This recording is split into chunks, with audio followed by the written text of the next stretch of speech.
ஜெய ஜெய சங்கர ஹர ஹர சங்கர ஸ்ரீ மகாபெரியவா சரணம்.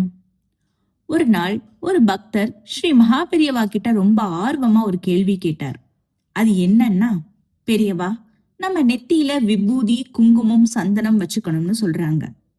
ஆண்கள் பெரும்பாலும் விபூதி வச்சுக்கிறாங்க, பெண்கள் குங்குமம் வச்சுக்கிறாங்க. இதுக்கு ஆன்மீக காரணம் இருக்கிறதுன்னு எனக்கு தெரியும். ஆனா மருத்துவ ரீதியாவும் ஏதாவது காரணம் இருக்கிறதா? மகாபெரியவா மெதுவா சிரிச்சார்.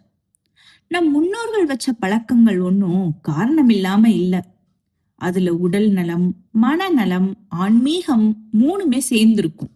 நம்ம உடம்புக்குள்ள 2 புருவங்களுக்கு நடுவுல மூளையோட மையத்துல ஒரு சின்ன உறுப்பு இருக்கு. அதுக்கு பேர் தான் பீனியல் கிளாண்ட், அதாவது பீனியல் சுரப்பி. இது பாக்குறதுக்கு ஒரு குட்டி ஆலமரத்தோட மொட்டு மாதிரி இருக்கும். அறிவியல் ரீதியா பார்த்தா இதுதான் மெலட்டோனின் அப்படிங்கிற ஹார்மோனை சுரக்குது. இது சரியா வேலை செஞ்சாதான் நமக்கு நல்ல தூக்கம் வரும், மனசு அமைதியா இருக்கும். வயசான காலத்துல வர்ற பதட்டம், மறதி எல்லாத்தையும் இதுதான் கட்டுப்படுத்துறது. இதத்தான் நம்ம முன்னோர்கள் 3வது கண்ணுன்னு சொன்னாங்க.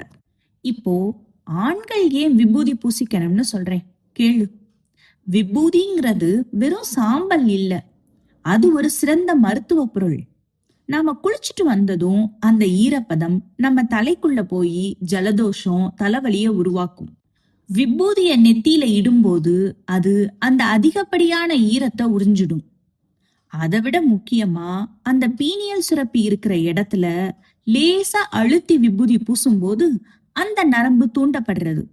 இதனால மனசுல இருக்க தேவையில்லாத எண்ணங்கள் குறைஞ்சு ஒரு தெளிவு கிடைக்கும். நாமும் ஒரு நாள் சாம்பலா போக போறோங்கிற அந்த நிதர்சனமான உண்மை நமக்குள்ள ஒரு அடக்கத்தை கொடுக்கும். அதே மாதிரி நம்ம வீட்டு மகாலட்சுமிகள் குங்குமம் வைக்கிறதுக்கு பின்னாடியும் ஒரு பெரிய ரகசியம் இருக்கு. ஒரிஜினல் குங்குமம் மஞ்சள், சுண்ணாம்பு, அப்புறம் சில மூலிகைகள் சேர்த்து செய்யப்படுறது. மஞ்சள் ஒரு கிருமி நாசினி. பெண்களுக்கு மன அழுத்தம் அதிகம் இருக்கும். அவங்க புருவ மத்தியில குங்குமம் வைக்கும்போது அந்த இடத்துல இருக்கிற நரம்புகள் குளிர்ச்சி அடையும். இது அவங்க முகத்துக்கு லக்ஷ்மி கடாட்சத்தை மட்டும் தரல, அவங்க உடம்புல இருக்கிற பிட்யூட்ரி மற்றும் பீனியல் சுரப்பிகளை ஒழுங்குபடுத்தி மன அமைதியை தருது. அந்த இடத்துல வைக்கிற திலகம் ஒரு பாதுகாப்பு கவசம் மாதிரி அவங்கள காக்குது. சந்தனம் ஏன் வச்சுக்கிறோம்? சிலர் விபூதி வச்சுக்குவா, சிலர் குங்குமம் வைப்பாங்க, சில பேர் சந்தனம் வச்சுக்குவாங்க.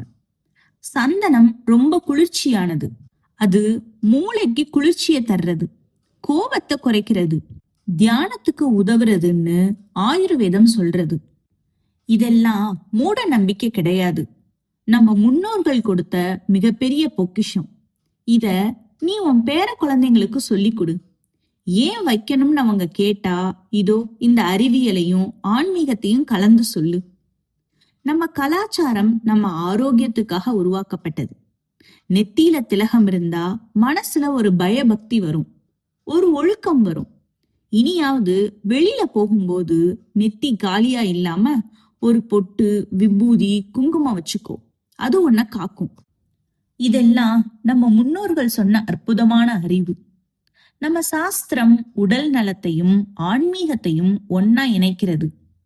நெத்தியில விபூதி பூசிக்கிறது அலங்காரம் மட்டும் இல்ல, அது நமக்கு தினமும் என்ன சொல்றது தெரியுமா? அகம்பாவம் வேண்டாம், தர்மத்தோட வாழணும், பக்தியோட இறைவனை நினைச்சு வாழணும்னு சொல்றது. அப்படி வாழ்ந்தா உடலும் ஆரோக்கியமா இருக்கும், மனமும் அமைதியா இருக்கும், ஆன்மாவும் உயர்ந்த பாதையில செல்லும். பெரியவா கடைசியில மெதுவா என்ன சொன்னார் தெரியுமா?